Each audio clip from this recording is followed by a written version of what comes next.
എന്നെ 2:15 തിരുവമ്പാടി ദേവസ്വത്തിൽ നിന്ന് ഗിരീഷ് വിളിക്കും. ഞാൻ 2:45 അവിടെ എത്തി. അവിടെ ക്ഷണിച്ചതനുസരിച്ച് ഒരു സൊല്യൂഷന് വേണ്ടിയാണ് അവിടെ പോയത്. ഞങ്ങൾ ആരെയും അങ്ങനെ വിളിക്കുകയുണ്ടായില്ല.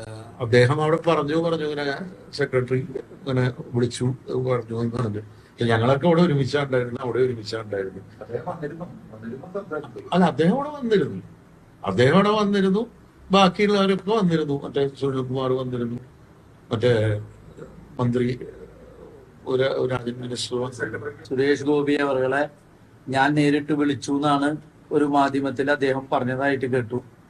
അതൊരു തെറ്റാണെന്നാണ് എനിക്ക് പറയാനുള്ളത്. കാരണം എന്താ വെച്ച് കഴിഞ്ഞാൽ എന്നെ അദ്ദേഹത്തിന്റെ ഒരു PA എന്നെ വിളിച്ചിട്ടാണ് ഞാൻ ഇങ്ങനെ സുരേഷ് ഗോപി സാർക്ക് ഒന്ന് ഫോൺ കൊടുക്കുന്നുണ്ട്. അതൊരു ഗ്രൂപ്പ് ഡയലിംഗ് ആണ് തോന്നുന്നു. പക്ഷെ അതിൽ വേറൊരു തരത്തിൽ അതിനെ വ്യാഖ്യാനിക്കാൻ പാടില്ലായിരുന്നു. എനിക്ക് ഇപ്പോഴും ഒരു റിക്വസ്റ്റ് ഉള്ളത്, ഈ പൂരത്തിന്റെ കാര്യങ്ങള് ഒരിക്കലും ഇനി ഒരു രാഷ്ട്രീയവൽക്കരിക്കാൻ ഒരാൾ പോലും തുനിയരുത് എന്നുള്ളൊരു വിനയപൂർവ്വം ഞാൻ അഭ്യർത്ഥിക്കുകയാണ്.